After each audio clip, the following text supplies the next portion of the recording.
Pokemon is a license that deserves its success. We all have our reasons for enjoying these games, but they are not without flaws. Some players will find the adventures too easy, too linear, repetitive. Others would like more interactions between the creature and the trainer. What if I told you that there is a game that tried to fix this over 20 years ago? This game is Digimon World, released in 2000 and published by Bandai.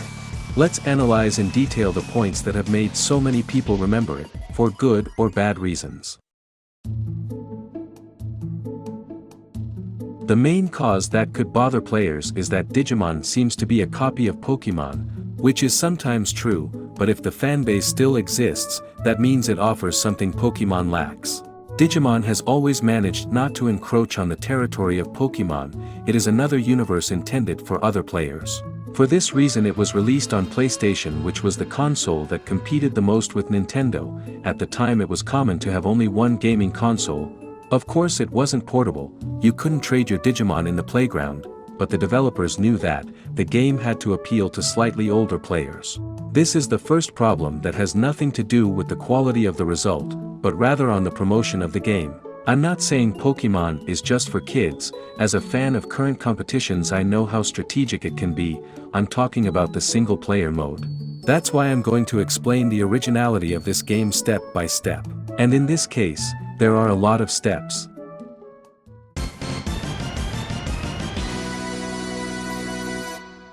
The intro shows our character whose name is not mentioned. Later people will call him Mamio in reference to the Mamian on his cap. Here it is referred to as the protagonist, or just you. He joins his friends having a duel of digital monsters. Digital means it's played with the fingers. The word is often confused with virtual. It's quite funny because although the word digital sounds better, there may be a hidden meaning. In our world a Digimon might be called a virtuoman, but since we control a virtual boy who controls virtual creatures with his fingers, we don't break any dimension using the word digital. In other words, from Mamio's point of view his Digimon is digital since they both live in virtual worlds. That's why the first image shows that we are in Japan, in a copy of a real world. You may not have known these little boxes. They are virtual pets, also known as Tamagotchi since 1996, also from Bandai. It was so popular that they were constantly out of stock and their price had become excessive. Concretely it consisted in remaining attentive to the care of a virtual creature. The device emitted a sound each time it was hungry. At any time of the day, in the playground or even in class, we knew who had won, and when the teacher confiscated the device it led to crises because in the absence of care the creature could die. This death was a traumatic event for a child because at this age we perceive the world differently. The next scene demonstrates this, when a bunch of pixels is seen as an epic battle. This imaginative potential made everyone want a virtual pet and many never could. So when a video game offered one in 3D, the hype was huge. About the quality of the cinematic it is average for the era, but already unexpected in its staging. In this fight we see a Metal Mayman facing a Metalgreymon. The names of the Digimon are quite basic and it reinforces the misconception that this is intended for young children. The atmosphere is reminiscent of the movie Matrix and the Final Fantasy menu. Mamio is back home and strangely we see his whole journey, the elevator, the balcony, the sun going down in the sky, the first-person view with the sound of footsteps, the damn door with these abnormally long shots. I'm home! Cinema has codes, and all these elements are those of a horror movie. Wait, are Digimonsters monsters? I guess no parent had understood that by buying this game. I wonder what could have misled them. Mamio finds a note from his mother who says she will be home late. He is alone. When suddenly he hears this.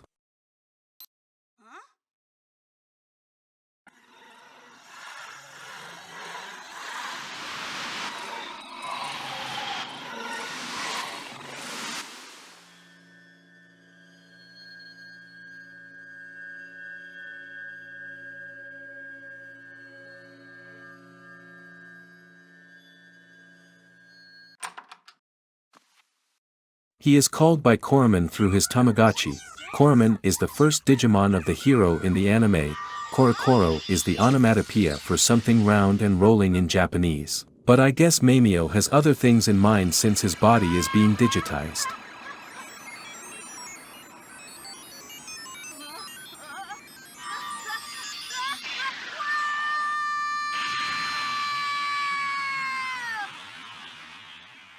In Limbo an old creature named Digimon asks us our name, that of our Digimon, and other more indiscreet questions such as, do you have any friends?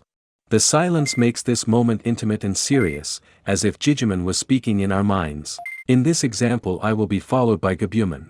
Gabu is a reference to a kind of puppet whose face instantly changes from that of a timid maiden to a horned fiend with the pull of a string. It's rather dark, so I like it. The second possibility was Agumon. Now that I think about it, when we look closely we might think that Gabumon is an Agumon hidden under a fur pelt. This makes sense because it is also a reptile according to its description, and reptiles have no fur. We wake up surrounded by various Digimon. It seems that they have pooled their power to teleport us. Digimon explains the situation. It is not about an initiatory quest in order to become master of the Digimon, but to save the digital world.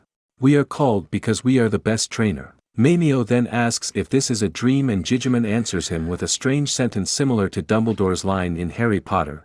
It isn't a dream, but it's not real either. It's not clearly explained, but the Digimonsters have a connection to the internet which was becoming popular in the year 2000. The Digimon live in the network. They're kind of anomalies that have come to life and become conscious. They can therefore obtaining information on the real world from the data registered on the internet. This also explains why they speak our language and sometimes have human appearances. The comparison with Matrix released 1 year earlier is very interesting, because in the film Neo is a prisoner of the Matrix and wants to get out. Here it is the Matrix that calls for help. Their virtual world is clearly in danger. The Digimon who had organized themselves in the capital have dispersed and have gradually lost their memory. Some have become unable to speak, or completely mad. Our role will be to find them and convince them to come back. We are in the center of a large island, at the foot of Mount Infinity.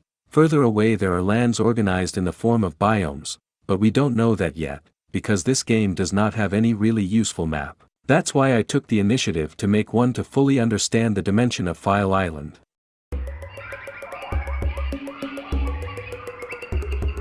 Digimon and the last monsters still present give us valuable advice that should be read, because even if we control Mamio he retains his personality and is in a hurry to act, which makes him forget his starter kit. I like the idea because you can pick it up afterwards, or dash in fearlessly, and die in the first fight. We learn that Digimon evolve multiple times from fresh to in training, rookie, champion and ultimate form. The duration of each phase is variable. Each evolution gives them a stat boost and access to new signature attacks. We'll have to take care of our Digimon like a Tamagotchi. It will have to eat, relieve itself, rest, but it may also fall ill, be injured and exhausted. The interesting point is all these parameters will determine its future transformation. Enormously data are taken into account. There are the stats, the errors of care, its weight, its age, its happiness, its discipline, if it carried out fights or not. Sooner or later our Digimon will digivolve and then one day will end up dying, because death is a necessity for its evolution. Our Digimon will be able to learn attacks by fighting enemies who use them according to its type. Which means that as soon as an attack is learned, it is for all the following generations. The difference with Pokemon is that only 3 abilities can be used in battle, and they consume energy. However, it is possible to change the abilities between each battle. At the beginning of the game we only have one attack, which can disappoint players by suggesting that the duels are boring and repetitive. But it won't last. We just have to guess the type of attack, which is quite simple because each type has its color and its sound effects. Since the attack panel shows the empty slots, we know how many there are left to learn. We quickly master new abilities and once we reach a certain level of intelligence new combat options unlock. At the start we can only motivate our Digimon to do something. At 100 points we can ask him to use his most powerful technique, at 200 points his weakest one. After 300 points ask him to distance himself from the enemy and change target, at 400 points to protect himself, and finally after 500 we can choose a precise attack. His ability to listen to us is directly influenced by his discipline gauge. In the absence of intelligence he will use all these tactics randomly. Note that it is also possible to learn attacks from certain characters or by studying. To achieve this we have a gym. Each part develops certain stats, so it is possible to adjust them, keeping in mind that this will influence the evolution of the Digimon.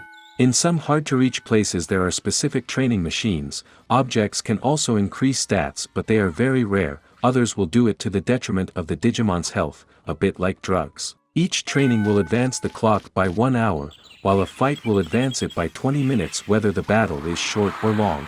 It is therefore easier to increase our statistics by training and more effective to do so in combat. In both cases it will tire the Digimon who will have to rest. Excessive training will lead to a decrease in happiness, a loss of weight, and a shortening of its lifespan. It's tough, but realistic. It is possible to rest while sleeping, taking a nap, or with objects. Once at sleep we can save the game, a good moment to take a break. Each Digimon has a period of activity, some will be nocturnal, others will be active in the morning, day, or evening. The dial is divided into 4 periods. A revolution corresponds to 1 day. A Digimon lives about 13 days, but it can be shorter or longer. The oldest will live 18 days and only the rarest object can extend their life for 20 hours. The customization is extreme, for example each food will increase the weight by 1 to 5, others will lower it. Initially the only edible food will be the meat produced by the city farm, because in this world meat is vegan, and is produced by Earth-type Digimon. I guess you didn't see that coming. This also avoids an old Pokemon problem. When they eat meat it's probably Pokemon meat since we only see Pokemon in this universe. Those with teeth probably eat other wild Pokemon, we never knew what was in their snacks. Here they have teeth because they eat the virtual meat they farm like data miners. Besides the weight is the amount of data they are able to capacitate, it is for this reason that it has an impact on their digivolution. A weight of 1 will give Numen who is extremely weak, so weak it can't keep a solid body. Later the field will offer giant meat and later sirloins, which will be heavier. As some Digimon eat more than others it will be useful to develop the farm. There is also food on the side of the road, mushrooms in particular. Some have special powers such as increasing happiness enormously, other foodstuffs will increase stats, or will even be toxic. The variety of items is huge. I completed the game several times and I came across an item that I had never seen before, because they all have an independent spawn rate. Some enemies drop them and others are purchased from vending machines, which are FYI, a scam for noobs. The name of the objects refers to the virtual world. It's weird that everything is based on floppy disk when the game is on CD, while in Pokemon which is on cartridge the TMs are represented by CDs. We can also fish, and unlike fishing in modern games it's quite fun. Mainly because the bait determines which fish will take the hook, then because the fish is visible in the water, you have to aim it, adjust the shot, wait for it to bite, pull at the right time, not too much quickly otherwise he will not be trapped, nor too slowly or he will leave with the bait. Only if we get there a duel begins, where the line must not break or let the fish escape. The bigger the fish, the more we will have to fight. Because each fish has a length and particularities once consumed. Sometimes we'll have to catch a fish to use it as bait to catch another fish which can be resold or exchanged for rare objects. GG. Any object is stored in the inventory which can grow through the adventure. We can move and sort them automatically, use them in combat and out of combat. Some objects will allow us to force our Digimon to digivolve, in return its lifespan and its stats will not be increased. This can be useful to unlock certain Digimon that are very difficult to obtain through training, in order to complete the evolution grid. This keep track of the previous lives of our Digimon in order to know which egg to choose to unlock other unknown Digimon or to recover a previous form. The eggs are sorted into 4 categories: fire, air, earth and ice. Once selected, the data of the previous teammate is converted into a baby Digimon and its statistics are divided by 10. The mistakes of its previous life are no longer taken into account, which encourages us to do better. Our first Digimon is a fire and battle specialist, but others may have 3 specialties. In fact, these attacks are most common at the beginning of the game. The hardest to get are mechanical attacks and filth attacks. Yes, because there is a category of Digimon specialized in dirt and these feces have a big place in this game. Remember that our Digimon can feel the need to go to the bathroom at any time, that's why each area has public toilets. I wish they were as easy to find in real life, at least in the Digiworld they are free. We can use portable potty as a last resort, but if we can't this will happen. This poo represents our failure as a coach, it will always stay there. The only way to get rid of it will be to get a coprophagous Digimon like Numemon or Sukamon who can feed on excrement. These poop eaters are obtained in 2 ways, either by letting our Digimon do its business everywhere, or by taking care of it so badly that it will turn into a snot. A little fun fact, the size of the poops depends on the size of the Digimon. If it can be cute at first, you can literally cover the game with poop if you don't care. If that happens, the only hope left is to go to the dump and have the King Sukamon return him to his original form. We can also accept our fate by playing with a Digimon which will gain almost no stats and unlock all his fabulous attacks and increase his energy by burying him in a giant mountain of trash. This game goes too far.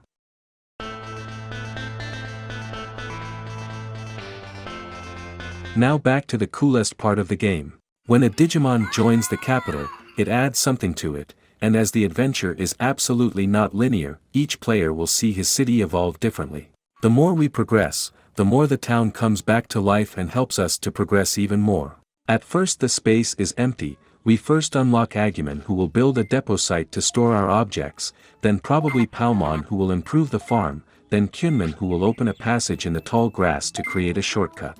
Then we'll have the choice between going west or east. To the west we will pass under the mountain, helping Drymogimon to clear the path, fighting Meramon, who aimed to destroy what was left of the island, to finally unlock an access to Gear Savannah. However, I believe that the path to the east is easier and that it is better to advance carefully on both sides rather than going around in one step. Whenever a citizen joins the capital, Digimon informs us of its role, because some of them only work at certain times of the day. The most important citizen is Uramon, as it gives us the latest rumors.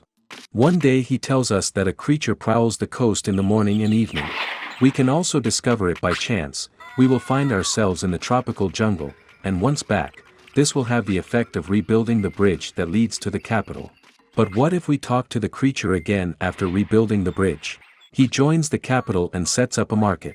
Not all lost Digimon are hostile. Some will help us, give us quests, some will increase the effectiveness of training, some will have to be faced several times. For example, Garuramon will tell us that winning at 2v1 is not fair play and will ask us a duel where we will not be able to help or heal our friend. Other Digimon will insult us, question us, fire at us, or just want to play. Monochromon will ask to work for him. After a certain amount of money he will join the town shop. This simple moment testifies to the depth of this game. We will have to sell objects to several customers, with the possibility of increasing or decreasing the price. We will understand by dint of trials that some are naive, others are in a hurry and can simply leave the store without buying anything. Each Digimon have its reasons for joining the city, and each new citizen will increase the prosperity. Prosperity is what represents your advancement. A rookie class Digimon is worth 1 point, a champion 2 points, and an ultimate 3 points, but there are exceptions based on their importance in the city.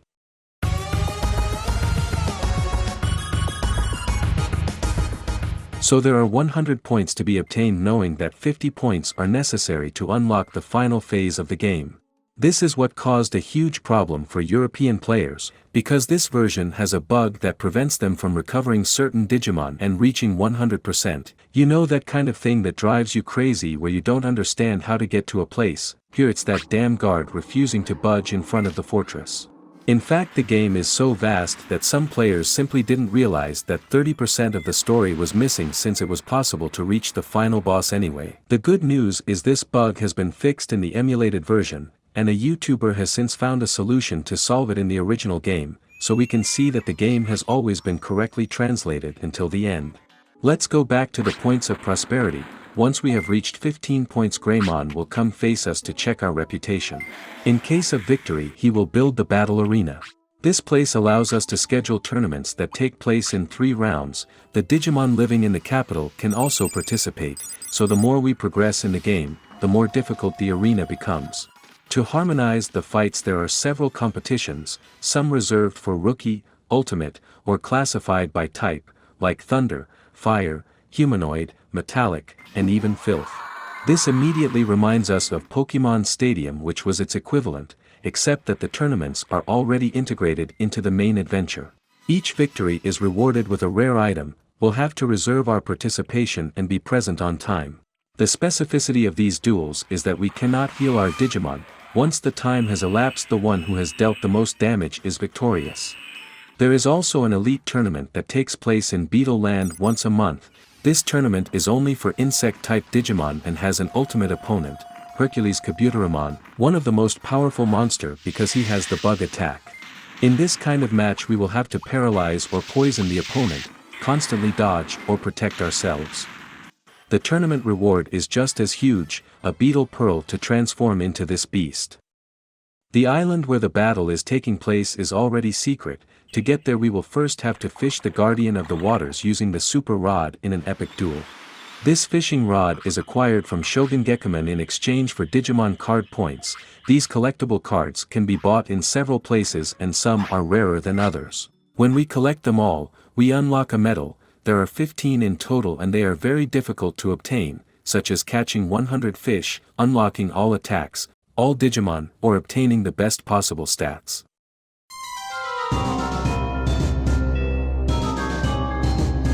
During the adventure we learn that the humans tried to destroy the digital world and that they were defeated.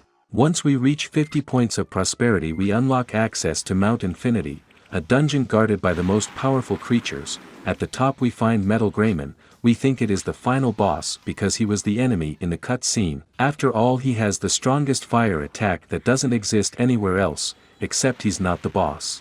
In the next room we discover Analogman, meaning we are not the only human here. It is him who disturbs the life of the Digimon. He reveals his evil intentions to use the Digimon as slaves since computer technology is supposed to be at the service of humans. Mamio gives a classic speech about the power of friendship which is stronger than anything, which makes Analogman laugh. He replies that we are wrong and that he will prove it. He injects his virus into the Digiworld, then this animation follows.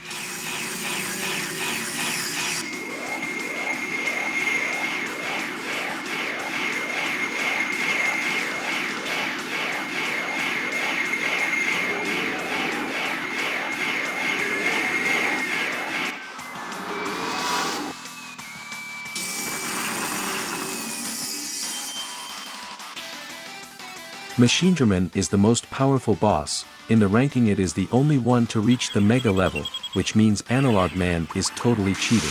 Its stats are maxed and it has 3 devastating attacks, Megaton Punch which has the best ratio between speed and damage, All-Rain Beam which hits the whole field, and Thunder Justice which is the strongest air attack. Its ultimate move is Giga Cannon, and can inflict almost 4,000 damage. But he has a major weakness, he is alone, while we can help our Digimon. Hopefully Mamio is a throwing champion. Once defeated, the villain sets out to hack the Digiworld. Fortunately our friends unite to cause a crash that destroys Analogman. It's not clear if he is virtually destroyed or if the footage is from the real world. Because Analogman name is derived from the word analog, which, in the Digimon sense of the term, means anything that exists outside the digital world, so, in the real world, and is therefore the polar opposite of the word digital. The idea that virtual creatures can kill a human in the real world is interesting. On their scale it's like killing a god to get their freedom. After the big crash, Mamio is sent back to his world and the game is over. What an adventure. We saved the Digiworld. If only we had time to recover all the lost Digimon. If only we could go back there one more time. Oh, actually we can. We have the choice to return to the digital world. See? My Mamemon wins! You know, We find Mamio in the park. He is sad because no one believes his story. When something strange happens again. nothing.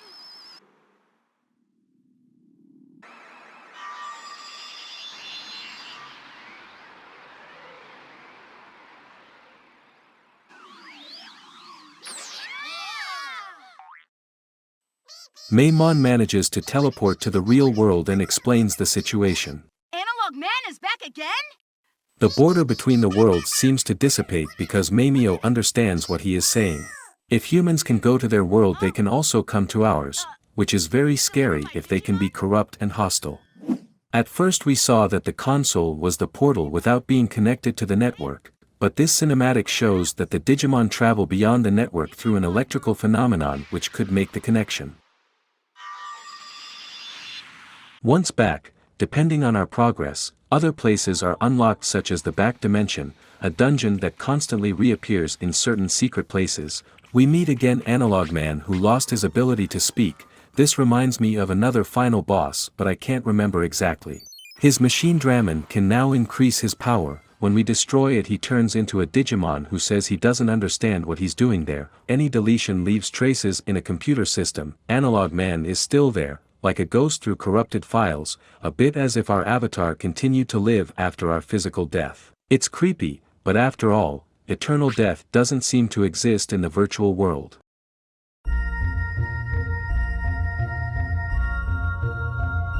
Other mysteries remain to be clarified. We can notice that each Digimon has an original version which goes to the capital and an alternative enemy version, but there are some exceptions. Leomon, who is a kind of knight, is unique, however an action replay code allows us to obtain Pangiamon, which is a kind of ice Leomon. There is also Gigadramon, which is a dark Megadramon. It is obtained with the Giga hand, an object that appears with a code. The action replay also gives access to Metaletamon, but the rumor claims that it is possible to obtain it without cheating by buying 50 golden bananas. This is obviously false. This kind of fake is similar to Mew in the truck. Two other secret Digimon exist in the game code. Wargarurumon, which does not have a 3D model but whose presence is attested by icons supposed to appear during tournaments. Its evolving object, the Moon Mirror, exists but will crash the game. Then we have Kaminarimon, better known as Thundermon. He is mentioned but cannot be found in the code. Machinedramon is indeed playable but only in versus mode against a second player. Once this boss is defeated it becomes playable with the particularity that it obtains the statistics that our Digimon had during the final fight. There are also the Digimon present on the logo. All of them are in the game except Gomamon. Tentomon exists but we can't get him as playable character. They were probably replaced by Kyunmon, Betamon or Electmon, as the natural Digivolution of Tentomon is playable. The chain melon we get every time we beat Machinedramon naturally spawns in Gear Savannah. This was discovered by observing the game code. Other mushrooms are sometimes hidden behind the decor. Some Digimon visit the capital without joining it, such as Gekomon and Miasmon that go to the arena without increasing the prosperity of the city. Others are not recruitable like Seadramon, Meteormon, Cherrymon, or the robots from Toy Town. Warusidramon and Waramonzimon join the arena after they are defeated but do not stay in the city, probably because they are not the original versions, yet our Digimon can transform into Megaseedramon. So where is his original version? As Waru means evil in Japanese, we can assume that these Digimon have been corrupted, and that the alternate versions are simply wild. Others like Ogremon has two wild versions, when others exist in multiple copies of their original form.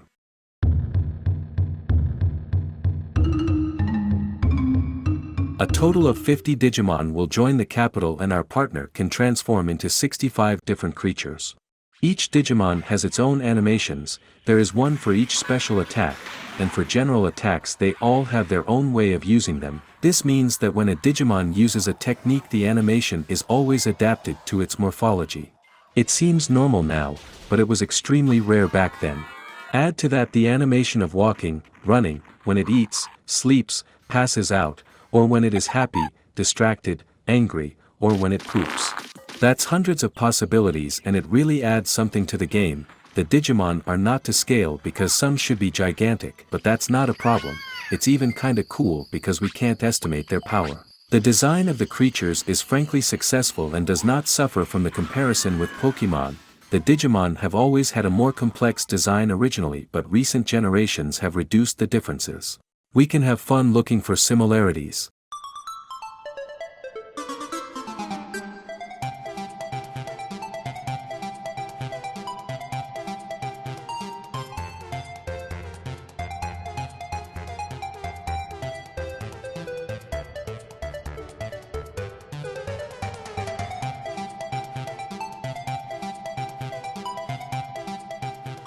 Each Digimon has its sound effects when it performs an action, such as when it walks or poops.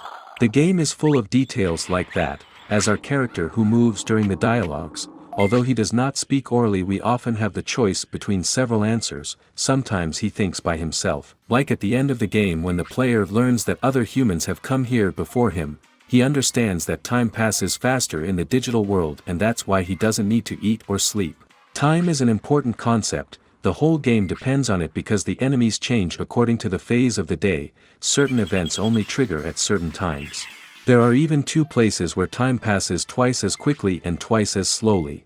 It was innovative, Pokemon Gold and Silver were released on November 21, 1999 in Japan and offer day and night. Here we have morning and dusk in addition for a game released 10 months earlier. But for the European versions Pokemon was faster. In reality the two licenses drew their ideas from previous games. For Digimon World it was probably Final Fantasy.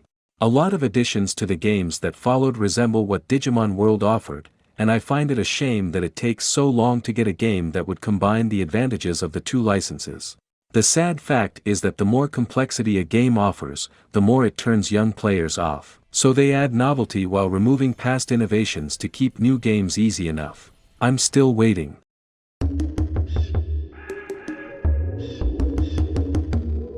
Digimon World isn't perfect. Some characters might indicate when they have something new to say. A world map would also be helpful. The first few minutes of the game are too difficult. Some locations have a misplaced camera and some passages are badly indicated. A simple patch would be enough to fix the game. Some Digimon require a huge amount of food and at the beginning it is complicated to satisfy them. And as this negatively influences the rest of the events you can find yourself in a loop where you cannot buy enough equipment to defeat the next boss. When you know the game you find solutions, but the first time it can be difficult. There are guides on the internet with the conditions for each evolution, but this information should be in the game, in the form of a clue or once the Digimon has been obtained. For example, the number of fights is taken into account. We can only get certain Digimon after having learned a certain number of techniques, but this information does not appear anywhere in the game. To get Ninjamon it will be necessary to perform more than 15 fights and for Jiramon 100. Others have absurd conditions, such as not sleeping for 3 days, or having the happiness and discipline gauges at minimum. Even the online guides are not complete. For example, I remember getting Skullgreymon as the first ultimate, when it requires more than 40 battles, except that it was impossible to do so many fights at the beginning of the game, unless fighting 3 enemies at once counts as 3 fights. Or do we have to lose a life with Greymon? Other Digimons transform this way, so, who knows? It is also less likely to get Ultimate Digimon at the start of the game because our training level is not yet developed.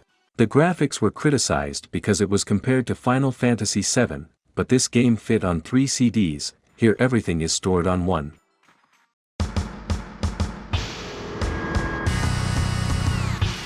We need to talk about a controversial thing.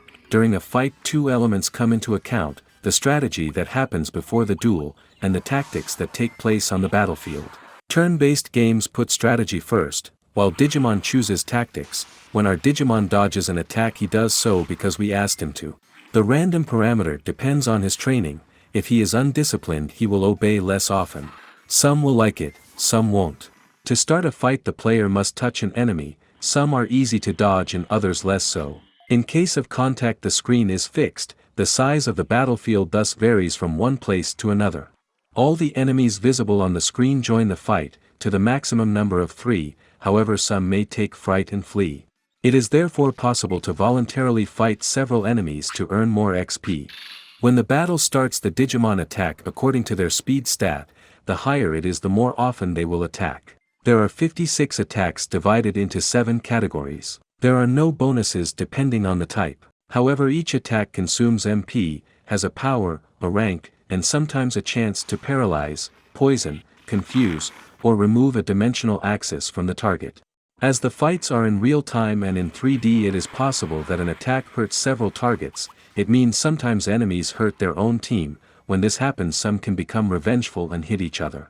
At some point our Digimon unlocks its final attack, which must be used at the right time, because if an enemy fired disturbs our concentration the attack will fail.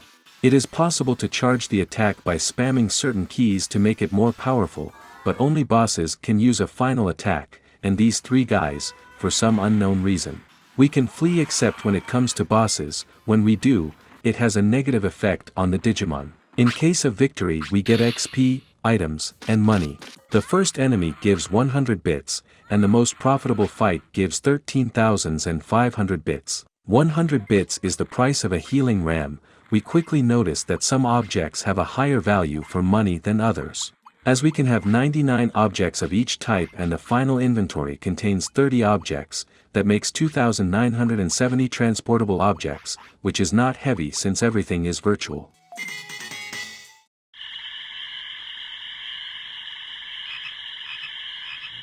File Island is gigantic and difficult to map because the perspective of the scenery is constantly changing, however if we take into account each loading screen we can estimate its shape. In this example I associated the same surface to each screen by placing the portals between each of them. The goal is to change their size as infrequently as possible.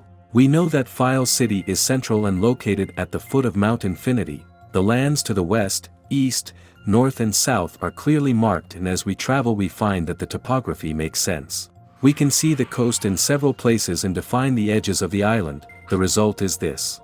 As the method does not allow to display the rooms in 3D, we notice that the magma chamber stretches the map to the left. It is the same for the mansion, which is visually small from the outside and very large from the inside.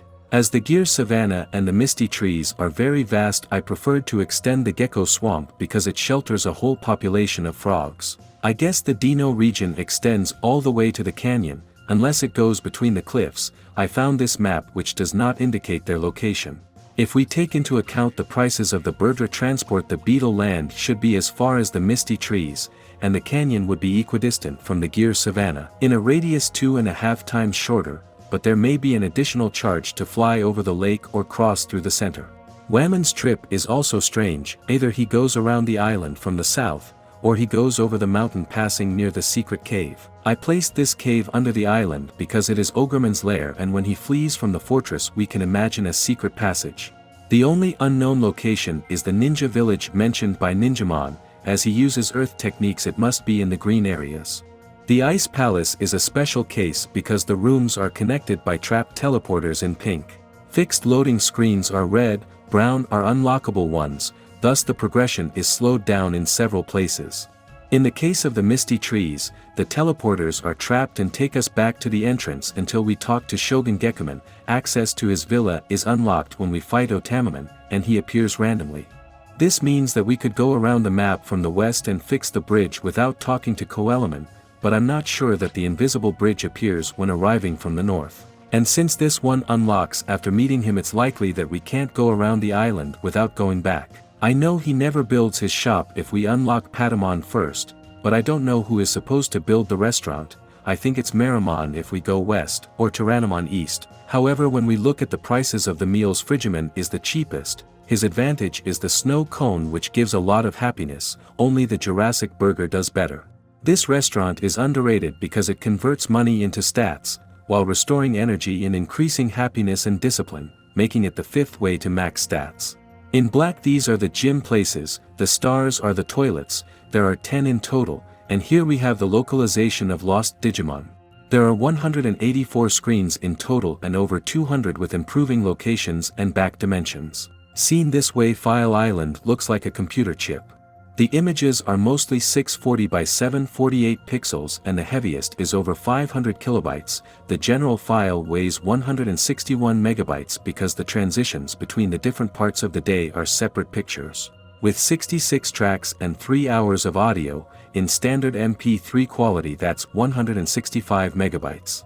The remaining space is dedicated to game code, videos, 3D models, their textures, and everything else. The number of music is explained by the fact that each biome has a day version and a night version. The size of them does not matter, so the Amida Forest has 2 themes while it is only 1 screen and there is nothing more to do there. After recovering Centaurimon, that doesn't prevent its theme from being just as good as the others. Here are some examples.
As the camera follows the character, we do not see the edges of the screens. Fortunately, we can extract this data and discover hidden elements.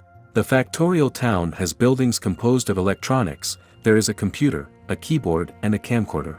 We can see this city and the Gear Savannah from Mount Panorama, which means the map layout is correct. The meat farm spans the entire rear of the image. The bird Ramon nest is much higher than we think. In the secret cave we see the bed of Warusidraman, with the underwater alarm clock. In the mine there is a notice board under construction. The volume villa also hides leaf houses. At first I thought the beetle land was badly placed, but if we look at the shadows during the day we notice that they are in the other direction, which is correct if we consider that this screen is facing south. The Dino region clearly runs north along the tropical jungle. There are also some details hidden by the Digimon, like the miniatures in Digimon's house, which are clues. Seen from afar, the universe is rather creative. The restaurant is a hot plate, the store a toolbox, the hospital an armored safe. There are cables everywhere, even the trees are plugged in like lamps. The lab is the inside of a computer with the motherboard, fan and RAM.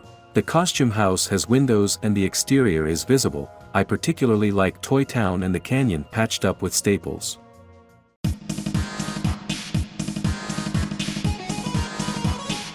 I checked the online guides and the game is even more complex, 50 pages just to explain its general operation, and much more if we read the additional explanations. Here is a summary.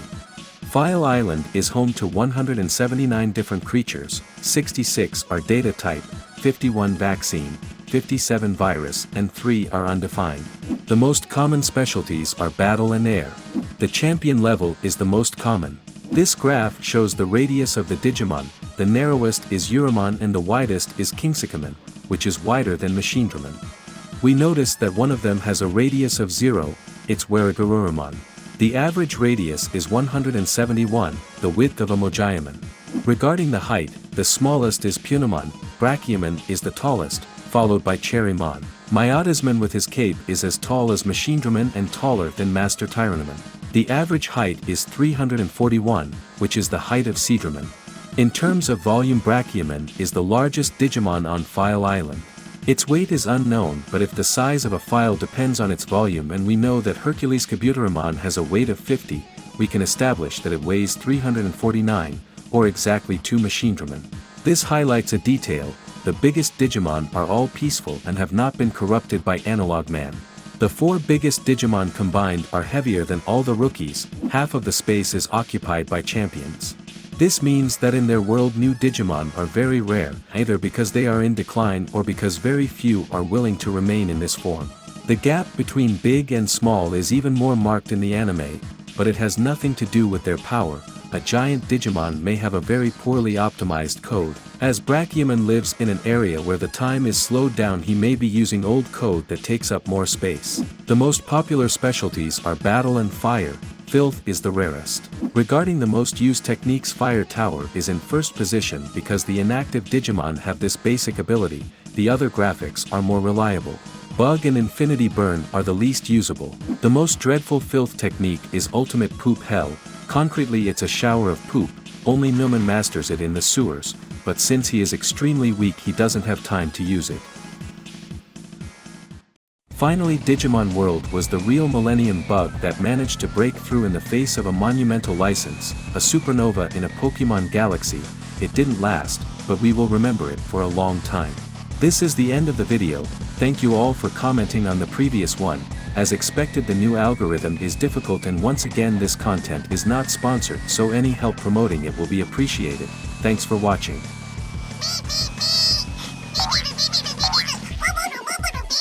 What? Analogman is blocking the video? You shouldn't have mentioned Digimon World. This license must end, so I'm going to block the propagation through the algorithm. There's nothing you can do. Goodbye, Digimon World.